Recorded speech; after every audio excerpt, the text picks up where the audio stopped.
ሰላም አድማጮቻችን የሐረሪ ዲጂታል ነው። ዛሬ የአባይ ወይም ደግሞ ታላቁ የኢትዮጵያ ህዳሴ ግድብን የተመለከተ ርዕሰ ጉዳይ እናነሳለን። ይህንን ርዕስ የመረጥንበት ምክንያት ከቅርብ ጊዜ ወዲህ በተለይም የአሜሪካው ፕሬዝዳንት ዶናልድ ትራምፕ አወዛጋቢ የሆኑ ርዕሰ ጉዳዮችን እያነሱ ነው። ታላቁ የኢትዮጵያ ህዳሴ ግድብን በተመለከተ ካለፈው ዓመት የሁለተኛው የፕሬዝዳንትነት ዘመናቸውን እንኳን ብንመለከት 3 ጊዜ ያህል አይደለ በቅርብ ሳምንታት በቀናት ልዩነት አይ ቲንክ 2 ጊዜ አውርተዋል። እንደውም በቅርብ ቀን ዴቮስ ከኤልሲሲ ጋር ተገናኝተው ይህንን የተመለከተ ከረር ያለ ንግግር ሲናገሩ ነበረ። ከዚህ ውስጥ አንዱ ያው ታላቁ የኢትዮጵያ ህዳሴን ግድብ በገንዘብ የደገፈችው ያስገነባችው አሜሪካ ናት የሚል ስላቅ ይመስላል። ያው ማለት እሳቸው ሁሉንም ነገር የመጠቅለል አባዜ ያለባቸው ሰው ይመስሉኛል። ከቅርብ ጊዜ ወዲህ የምናየው ድርጊታቸው በእርግጥ ከቅርብ ጊዜ ወዲህ ብቻ ላንል እንችላለን። የመጀመሪያው የስልጣን ዘመናቸውም ላይ የማደራደር በታዛቢነት ልግባ ብለው ግን ጠቅልለው ያንን የማደራደር ሂደት ላይ ነበሩ። እሳቸው እንዳሉትም ምርጫ ደርሶ ተሸነፍኩኝ ነው አይደል? ያንን በቁጭት ነው የሚናገሩትና ስለዛ ጉዳይ ብናነሳ መልካም። በጣም በአንድ በኩል አሳሳቢ ነው። ቀልድም እየተፈጠረበት ነው። አረ ሌላ ዓለም የሆነ ነገር ተፈጥሮ እነዚህ ሰውዬ በተፋቱን የሚሉ ብዙ ድምጾች አሉ። ከዛ ባሻገር ደግሞ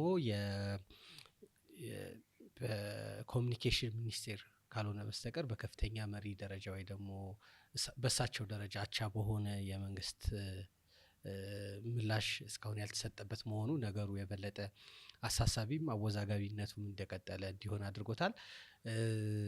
ከዛ ባሻገር ደግሞ የትራምፕ በተለይ በመጀመሪያው የስልጣን ዘመናቸው ያራመዱት የነበረ እንግዲህ የድርድር መንገድ ጤናማ አለመሆኑ ወይ ደግሞ በቀጥታ ለግብጽ ያደላ መሆኑ ይሄ የፈጠረው ተጽዕኖ አለ።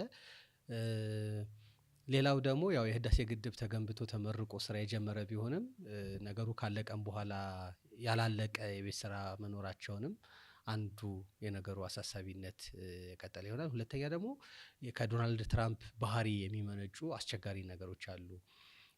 እሳቸው ስለ ህዳሴ ግድብም ሆነ ስለ ኢትዮጵያ ወይ ደግሞ መስማት የሚፈልጉት ስለ ተለያዩ የዓለምም ጉዳዮች አሁን ዓለምንም የሚያምሱበት ነገር ብታይ እውቀት ስለሌላቸው ነው ወይስ መስማት ስለማይፈልጉ ነው የምትልባቸው በጣም ብዙ ነገሮች አሉ። ያያንም ነገር ስለ ህዳሴ ግድብ በቂ ግንዛቤ የላቸውም ነው ወይስ በቀጥታ ማድላት ለሚፈልጉት ነገር ነው የሚያደሉት? አንዱ አከራካሪና ወዛጋቢ ነገር ነው። የሰውየው የውጭ ፖሊሲ የሚቃኘው እንደ ደጋግመውም እንደተናገሩት ጥቅም ከሚያገኙበት አንፃር ነው አይደለ? ጥቅምም ሲባል ኢኮኖሚክ ምጣኔ ሀብታዊ ጥቅም የሚያገኙበትን ነውና ተናግረውታል። እሳቸውም ለዛም ሲሉ ነው እነዚህ እነ USAID እነ VOA ነው እንዲቋረጡ ያደረጉት አይደል? ወደ ታላቁ የኢትዮጵያ ህዳሴ ግድብ ስንመጣ እኔ በቂ መረጃው አላቸው ብዬ አልልም፣ ወይም ካላቸውም ዲናይ እያደረጉ ነው። እንዴ ናይል ግብጽ ውስጥ እንዳለ ነበር ማቀው ብለው እኮ ተናግረዋል። አንድ አሜሪካ መሪ እንደዚህ አይነት ንግግር በቃ ካላወቁ ዝም ቢሉስ? አንዳንዴ አለማወቃቸውንም በአደባባይ አይደብቁም ሰውየው ነው ልል የምንችለው እንጂ የናይል ይባላል አይደለ? አባይ የናይል ምንጭ ዋነኛ ከ86 ከመቶ አካባቢ የውሃ መዋጮ የምታደርግ ሀገር ምንጯን ሳታነሳ የግብጽ ነው ብለህ ብትል፣ ሁለተኛ የተናገሩት ደግሞ ታላቁ የኢትዮጵያ ህዳሴ ግድብ የወንዙን ፍሰት ገድቦታል ነው አቋርጦታል ነው ያሉት። በጣም ይሄ ማለት አሜሪካ ይሄንን አታውቅም ወይ? ታውቃለች። በሳተላይት አንድ እንትን ላይ ሶሻል ሚዲያ ላይ ሲጽፍ ይሄንን የቶኝ እንደምጽፍ የምታቃገር መሪ ሆነው ምናምን ያላል እና ያንን የምታቃገር መሪ ሆነው እንደዚህ አይነት ንግግር መናገራቸው በግልጽ ለግብጽ ማድላት ፈልገዋል። ለግብጽ ደግሞ ወይም ደግሞ ያደላ ንግግር ነው። ከግብጽ ደግሞ ምን አይነት ጥቅም አላቸው? አሁን በተለይ የጋዛን የሰላም ቦርድ ነው ብለው ባቋቋሙት አንዱ አባል ናት እና የማዕከለኛውን ምስራቅ መያዝ ሲፈልጉ ግብጽን ሊተው አይችሉም። የአረብ ሊግ ጽህፈት ቤት መገኛ ናት አይደለ ግብጽ። አረብ ሊግ ላይ ተሰሚነት ያላት ሀገር ናት። የሚያሳዝነው ግን ኢትዮጵያ የአፍሪካ ህብረት መቀመጫ ናት። ኢሲኤ እዚህ ነው አይደለ? የአፍሪካ ኢኮኖሚክ ኮሚሽን የተባበሩት መንግስታት እዚህ ነው። እንደነዚህ አይነት የዲፕሎማሲ መቀመጫ ሆና እንዴት ተሰሚነት አጣች የሚለው ቁጭት ሊፈጥር ይገባል። ግን ደግሞ ሰውየው የሚሄዱበት መንገድ ትክክል ነው ወይ ብለህ ስትል ምንም የተቃወሰ አካሄድ ነው የሚሄዱት እኮ። ያኔ በመጀመሪያው የስልጣን ዘመናቸው ታስታውሳለህ፣ ግብጽ የህዳሴ ግድቡ ልትመታ ትችላለች ብለዋል አይደለ? አሁንም ሰውየው የሆነ ነገር ማድረግ ይፈልጋሉ። ያንን በድርድር ካልተሳካላቸው በጦር በጉልበት ላሳካ እችላለሁ የሚሉ ሰው ናቸው አይደለ? ቬንዙዌላ ላይ የተከሰተውን ማየት እንችላለን። ግን ደግሞ እስከዛ የሚያደርስ ነገር አለ ወይ? አይ ዶንት ቲንክ። አዎ ብዙ የኢትዮጵያ በዚሁ በጉዳዩ ላይ በጣም ሀሳብ የገባቸው ሰዎች ማለት የኢትዮጵያን እውነት ምናምን ማስረዳት አለብን ወይ ደግሞ ለዋይት ሃውስ የሚቀርቡ ነገሮችን በዛ በጣም ብዙ እንደዚህ አይነት ድምጾች እየተሰሙ ነው። በእርግጥ ነገሩ ቀላል አይደለም። በጣም የኢትዮጵያ በሁለት መንገድ አይደል ብዙ ጊዜ የምንለው በውሃ መንገድ ስትታይ አንድም በባህር በር መንገድ፣ ሁለተኛ ደግሞ ከአባይ ውሃ ጋር የተገናኘ ስብራቶች ለዘመናት ገጥመዋት ነበር።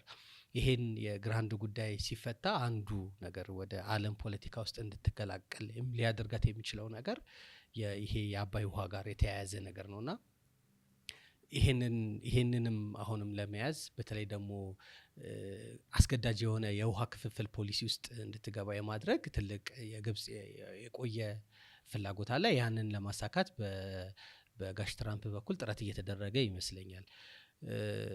ግን ያው ሰውየው እኔ ቅድም እንዳልከው የእውቀት የምናምን ሳይሆን የማገናዘብ መሰረታዊ ችግር ያለባቸው ነው የሚመስለኝ።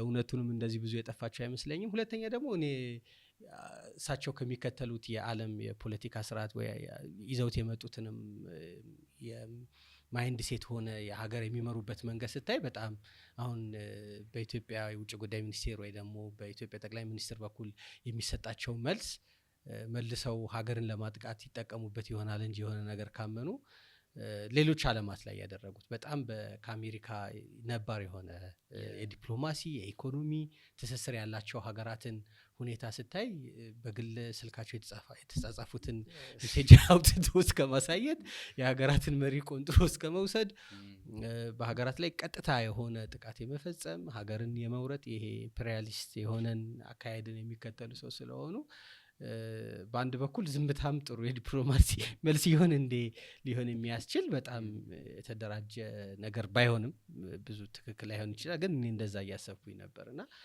አስቸጋሪ የሆኑት ነገሮች አሉ። ከዛ ባሻገር ነው የትራምፕ ከግብጽ ጋር በተለይ ደግሞ ያው ከሀገራት ሳይሆን የግለሰብ ግንኙነት የበለጠ የሚወዱ ሰው ናቸው። ይሄ ከመደበኛ ነባር ከሆነ የዲፕሎማሲ አካሄድ ይልቅና ከአልሲሲ ጋር ያላቸውን የግል ወዳጅነትና መቀራረብ እየተጠቀሙበት ያለ ይመስላል አልሲሲ። ስለዚህ ይሄ አስገዳጅ ወደሆነ የዲፕሎማሲ ሂደት ውስጥ እንድትገባ ጫና ውስጥ የመክተት ፍላጎት ያላቸው ይመስላል። ከዛ ባሻገር ደግሞ አዲስ አይነት ድርድር አድርጌ ይሄ በቃ እንደ አስማማሆኝ የሚልም አይነት ግለሰባዊ የሆነ ትምክህት ፍለጋም ሊሆን ይችላል አይነት ጫና የሚያደርጉት። እኔ ትራምፕ ሲነሱ የተናገሩት ያኔ የምርጫ ቅስቀሳ ወይም ደግሞ የምርጫ መከራከሪያ ጉዳዮችንም ሲያቀርቡ የአሜሪካ ፕሬዝዳንት መፈራት አለበት ሲሉ ነበረ። ያው አሜሪካን ታላቅ አደርጋለሁ፣ የአሜሪካ ፕሬዝዳንት መፈራት አለበት። አሁን እነ ጆ ባይደንን እየጠቀሱ ምንም የአሜሪካ ፕሬዝዳንት እዚህ ግባ የሚባል አይደለም። ያንን ተግባራዊ እያደረጉ ይመስለኛል። የምታየው ከሆነ ብዙ የዓለም አቀፍ ጉዳይ ላይ ኢንዲፔንደንት ማለት ይሄ ዩኒላተራል ነው አይደለም የሚሉት፣ በግላቸው በራሳቸው እንደ መንግስትም እኮ አይደለም። በቃ ትራምፕ የፈለጉትን የማድረግ እንትን አላቸው። አሁን ወደ ቬንዙዌላ ብትሄድ ያንን ያደረጉት፣ ወደ ግሪንላንድም አሁን የመለሳለስ ነገር ምናልባት በሌላ ጊዜ ልናነሳው እንችላለን እንትን አመጡ እንጂ በቃ በፎርስ አይደለ በኃይል እንትን አመጣለው ነው ሁሌም ሲናገሩ አሜሪካ በኃይል የመጀመሪያውን እርከን እንደምትይዝ ነው የሚናገሩት እና እንዳሉትም በዓለም ጉዳይ ላይ ጣልቃ ገብተው ራሳቸው የሆነ እንደተባለውም የአሜሪካ ፕሬዚዳንት መፈራት የሚያስችሉትን ውሳኔዎች መወሰን እንትኖ ምንድነው ድርድሮችን ማካሄድ አይነት ፍላጎት አላቸው ግን ደግሞ እንደ ኢትዮጵያ እንደው እሳቸው ያንን አሉና ያን ያህል የሚያንበረክክ ነው ወይ የሚል ጥያቄ ልታነሳ ትችላለህ አይ ሰውየው ደግሞ ሁሉን ማድረግ የሚችሉ በመሆናቸው በቸልታም የሚታይ አይደለም አይደለ እንደው በኖርማል ፖለቲካ ብታይ አትፈራም ግን ደግሞ ሰውየው ይዘውት ከመጡት አካሄድ አንፃር ግን የተወሰኑ ጥርጣሬዎች ቢያድርብህ የሚፈረድ አይደለም እና መንግስትም እንደው ለምን ዝም አለ ብለህም እንትን ትችት የምታቀርብበት ላይሆን ይችላል ነገሮችን ማጤንና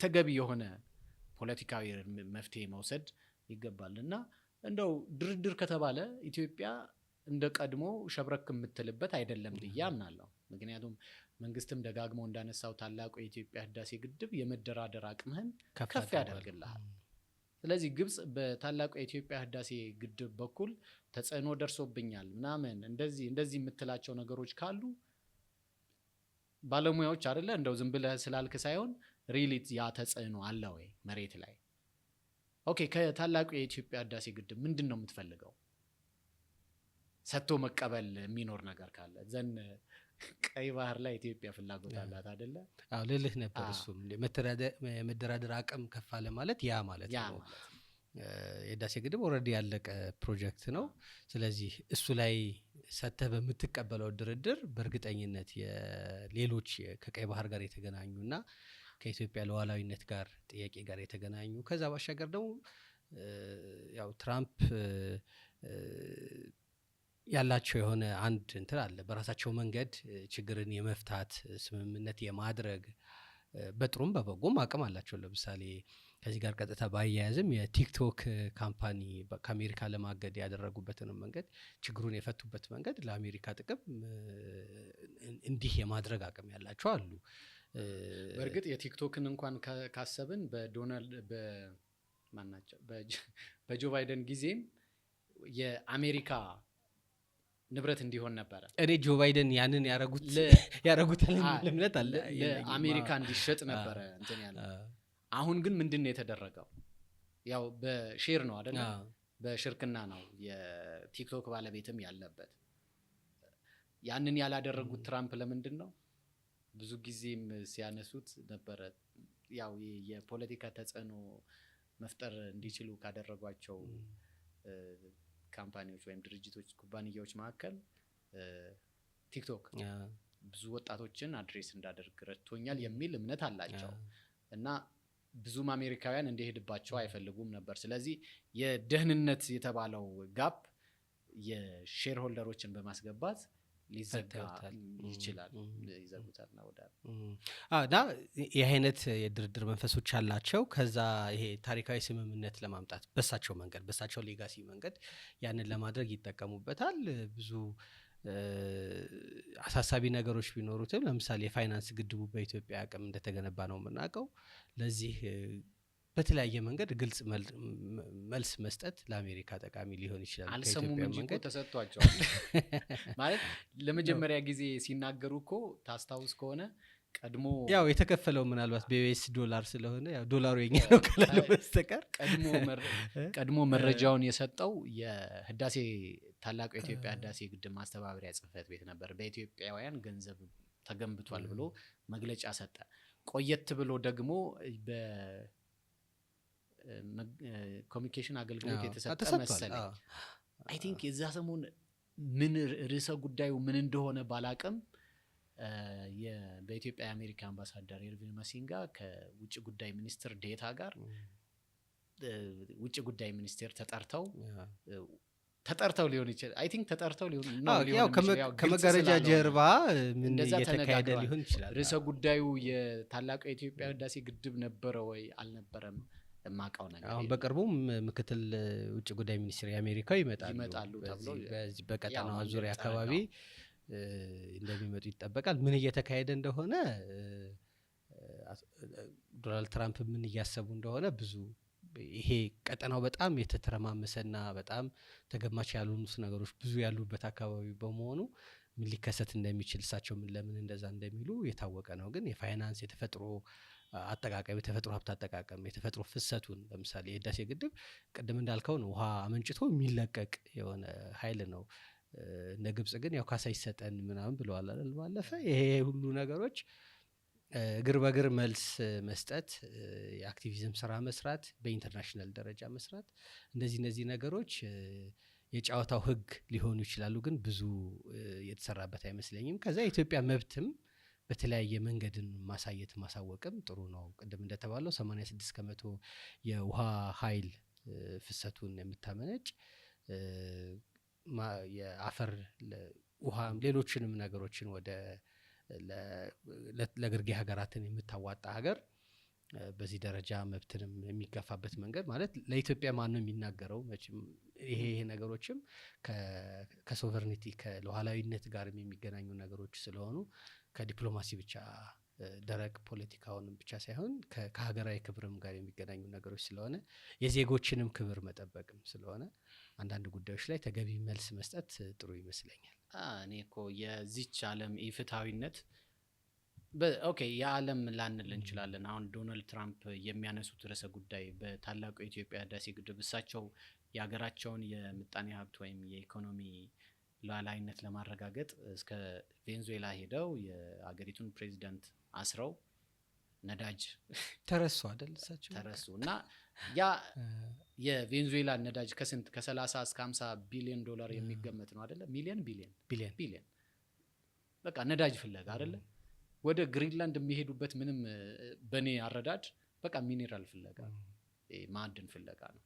እንደው አካባቢው የሩሲያና የቻይና መፈንጫ ሆነ የሚል ከቨር ይሰጡታል እንጂ በቃ ኢኮኖሚክ ጥቅማቸውን ለማስጠበቅ ነውና እሳቸው ያን ያህል እየተሟሟቱ ኢትዮጵያ መሬቷ ውስጥ በሚፈልቅ ወንዝ ግድብ ገንብታ ኃይል ስላመነጨች ግብጽን ከናይል የግብጽን የውሃ ፍሰት አቋርጣለች የሚል እኔ ይሄ ብዙ ሚዛን የሚሰጠው አይደለም። ያው ግን ተነስቷል እንዳሉትም ኃይለኛ ሊፈሩ የሚፈልጉ መሪ ናቸው እንጂ ሚዛናዊነት የጎደለው ነው ብዬ አስባለሁ። ግን ዋነኛው ነጥብ ያነሳው ምንድነው ይሄ የአክቲቪዝም ያልከው እኔ በዚህ ረገድ ግብጾች በጣም ይበልጡናል።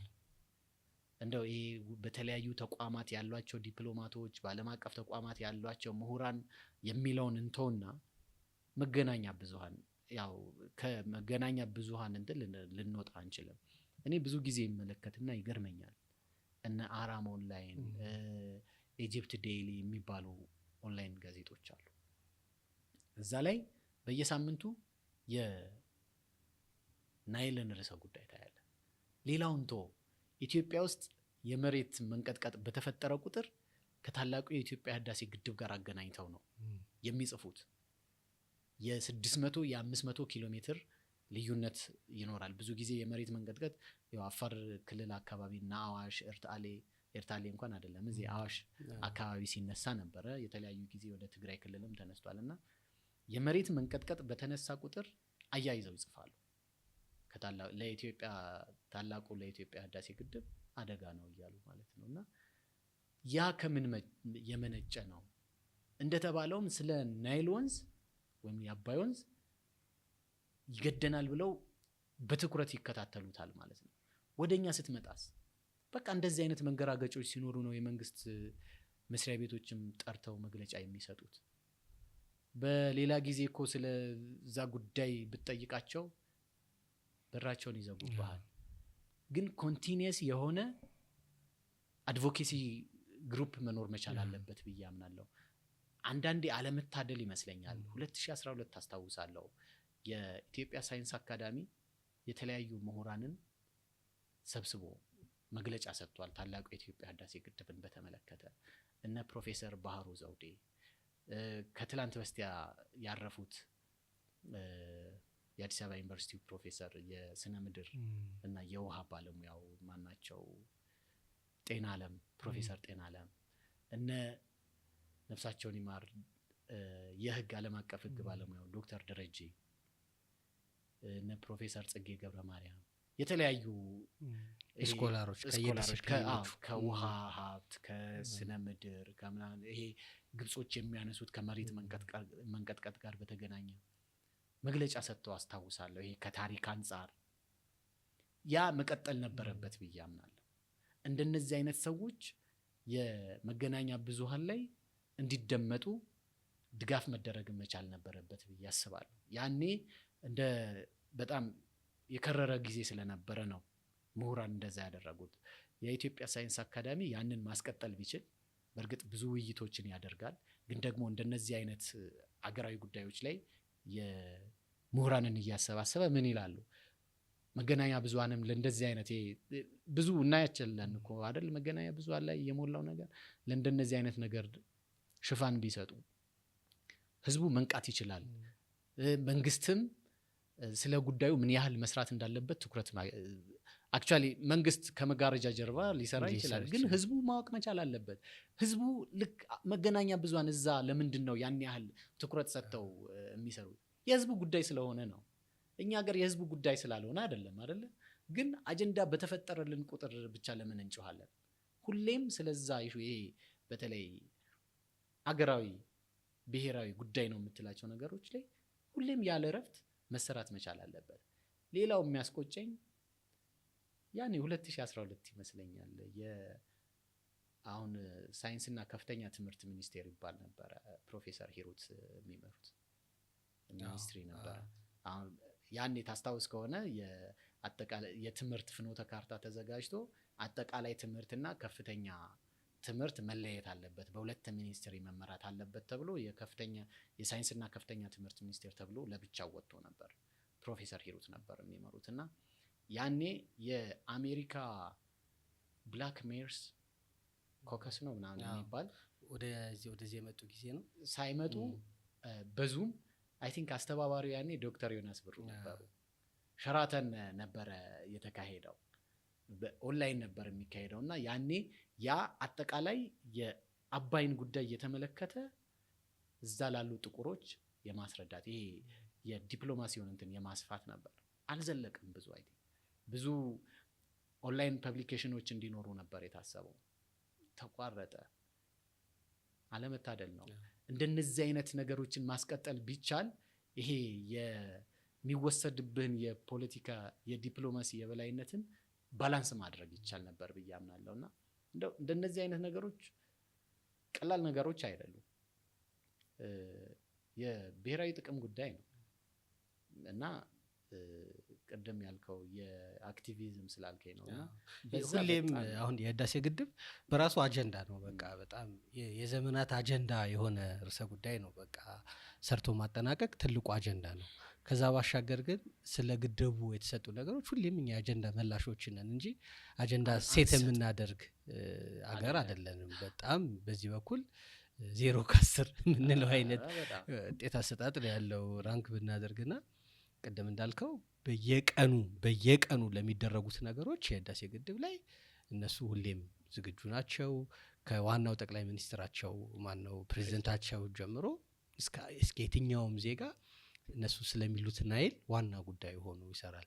አንዳንድ የሚያነሱ ጥያቄ አስቂኞች ናቸው እኮ ቅድም እንዳላቸው ምንም እዚህ ገባ የሚባሉ አይደሉም። ግን ምን ያክል የማንነታቸውና የብሔራዊ ደህንነታቸው አካል እንዳደረጉት በዚህ መንገድ ማየት ትችላለህ። እና እኛ ሁሌም የወቅት የሆነ ወይ ሲመረቅ ወይ የሆነ እንደዚህ አይነት ጥያቄዎችና ጫጫታዎች ሲነሱ ነው እንጂ ሁሌም የቤት ስራዎቻችን የምንሰራ ሰዎች አይደለንም። በሀገራዊ ጉዳዮቻችን ላይ እንትንም ነው የሚሆነው። አቅምም ያላቸው ሰዎች ወይ መንግስትን ሲተቹበት ምላሹን ከመስጠትና ኦኬ ማለት አንድ ነገር ነው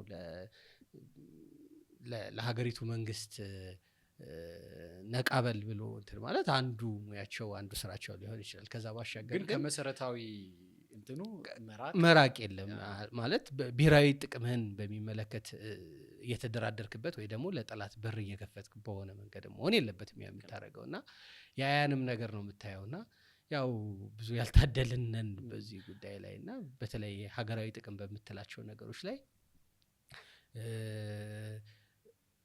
የኢትዮጵያን የአሰላለፍ ፖለቲካዊ አሰላለፍ ወይ ደግሞ ከሀገራት ጋር ባላት ግንኙነት አንድ ፖለቲከኛ ካልተስማማ ይሄንንም ነገር አብሮ ድምጥማጡን የሚያጠፋበት ሁኔታ ብዙ ጊዜ ታያለ። ህዳሴ ግድብ በዚህ የታደለ አይደለም። ከመነሻው ጊዜ ጀምሮ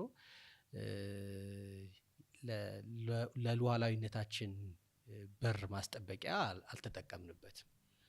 ግን አሁን ላይ እንደው እኔ ወደዛ ድምዳሜ የሚያስደርስ ነገር አለ ብዬ አልልም። በተለይም ከተመረቀ በኋላ ከዛም በፊት በነበሩ ሂደቶች ነው በተቃውሞ ጎራ እንኳን ተሰልፈዋል የምትላቸው ሰዎች ሳይቀሩ ስለ ታላቁ የኢትዮጵያ ህዳሴ ግድብ አስፈላጊነት እንደተባለውም የሉዓላዊነት እንትን ሲናገሩ ተሰማ ነበር። ያው መገንባቱ አላስፈላጊም ነው ብለው የተናገሩም አሉ። እሱንም ያው መጀመሪያ እኮ ከተለያየ ፐርስፔክቲቭ ልታነሳት ይችላል። ግን ሆኖ ካየኸው በኋላ ወደ ኋላ አታፈገፍግም። መጀመሪያ ላይ ብዙ መንጫጫቶች ነበሩ። ለምሳሌ ከታላቁ የኢትዮጵያ ህዳሴ ግድብ አስቀድሞ ኢትዮጵያ ራሷን በምግብ እንድትችል ማድረግ የሚሉ መከራከሪያዎችን የምታነሳ ይሄ እንትን ነው ምንድነው ኖርማል ግን ከሆነ በኋላ አሳልፈ አትሰጥማ። አካሄዱ ላይ የነገሮች አካሄድ ላይ ክርክር ልታነሳ ትችላለህ። ግን ደግሞ መንግስት ወስኖ እያስኬደ ነው። ከዛም አልፎ ድሃው የኢትዮጵያ ህዝብ አዋጥቶ የሰራው ነው። ትራምፕ እንዳሉት ከአሜሪካ ጋር እና ያንን አሳልፈ ልትሰጥ የምትችልበት ምክንያት ብዬ አልልም። ግን አጠቃላይ እንትን ስንለው የግብጽ የዲፕሎማሲ አካሄድና የኢትዮጵያ የዲፕሎማሲ አካሄድ ወይም ደግሞ አቅማቸው ምን ድረስ ነው የሚለውን የሚፈተንበት ይመስለኛል አይደለ? ትራምፕ በዙሪያቸው ኃይል እያሰባሰቡ ነው። ለዛ ኃይላቸው ጠቃሚ ለሆነ አካል ሊያደሉ እንደሚችሉ ምንም ጥርጥር የለውም። ያንን ደግሞ ተቋቁሞ ማለፍ ከኢትዮጵያ መንግስትና ህዝብ የሚጠበቅ ይሄ ነገር ያው የሚያቆምም አይደለም። አሁን 2025 አይደል የተመረጡት፣ እስከ 2029 ድረስ ይቀጥላል ይሄ ነገራቸው። እንደተባለው የሚያዋክብ ነገር ገጥሟቸው አይናቸውን ከዚህ ነገር ገሸሽ ቢያደርጉልን እሰየው፣ ጥሩ ነገር ነው። ግን እንጸልያለን። ካልሆነ ግን አሁንም ባላቸው የቀሪ የስልጣን ዘመን ይሄንን ነገር የሚተውት ነገር ስላልሆነ የያዙበትን መንገድ ከኢትዮጵያ አንጻር ስታየው ብዙ ጤናማ ያልሆነ ነገር ያለው ስለሆነ አዳዲስ ነገሮችን የምናይበት ሂደት እንደሚሆን ይጠበቃል። በዚሁ እናጠቃለን። ግን ምን ትላለህ አሁን አንተ እንደ ግለሰብ? ትራምፕ አፍጥጠው መጡ። በቃ የታላቁ የኢትዮጵያ ህዳሴ ግድብ ለግብጽ በሚመች መልኩ መሆን አለበት ብለው ቢሉ፣ ካልሆነ ደግሞ ያው የምወስደውን እኔ ነኝ የማውቀው ቢሉ ምን ትላለህ? በሁለት ነገር ባለፈው የካናዳው ጠቅላይ ሚኒስትር የተናገሩት አንድ ንግግር አለ። የዓለም አሜሪካ መር የሆነው የስርዓት ኦልሬዲ እያከተመ ነው የሚል እምነት እኔም ብዙ ሰው እንደዛ አትሊስት የተገዳዳሪ ሀገራቶችን እየመጡ ነው ሽፍት እያደረገ እንደሆነ ታያለህ። ፖለቲካው ላይ ምናምን ቀላል አይነት ተጽዕኖ ላይ መጣ ይችላል። ይሄ ለዚህ መዘጋጀት ያስፈልጋል። ይሄ አርበኝነቱ መንፈስ ከመጣ ከዛ ባሻገር ግን በድርድር መፍትሄ የሌለው ነገር የለም ብዬ አስባለሁ። በተለይ ደግሞ ከቀይ ባህር ፖለቲካ ጋር በተያያዘ ጥሩ የመደራደሪያ ጥያቄ ነው የሚሆነውና ሰጥቶ በመቀበል መርህ ድርድሩ በሚያመጣው የመደራደሪያ መንፈስ የቀይ ባህር አክሰስ ለማግኘት የምናደርገው ጥረት ጥሩ መደራደሪያ ይሆናል ብዬ አስባለሁ። ካልሆነ ግን አንገት ከሚሰበር ቢቀር አይነት እንትን ትላለህ ማለት አመጣጣቸው እንትን ስለሆነ እኮ ነው የሚፈራ አይነት እንትን ነው። ትራምፕ አስፈሪ መሪ ናቸው። ዝም ብሎ ማለት ቅድም ያልከው እንደው የመደራደሪያ በርንም እኮ ሊዘጉ የሚችሉ ሰው ይመስሉኛል። እኔ ባልኩት ነው የሚሉት አይደለ? እኔ ያልኩት እንደነዚህ አይነት ነገሮች መውጫ መንገዶች ናቸው ብለው አፍጥጠው መጥቷል እና ያ ለኢትዮጵያ የማይመች ከሆነ እንዳልተመቸ ይቅር። ይሄ ማለት ክብርንም ሉዓላዊነትም ጉዳይ ነው። ያው የብዙ ድቆሳዎች አሉ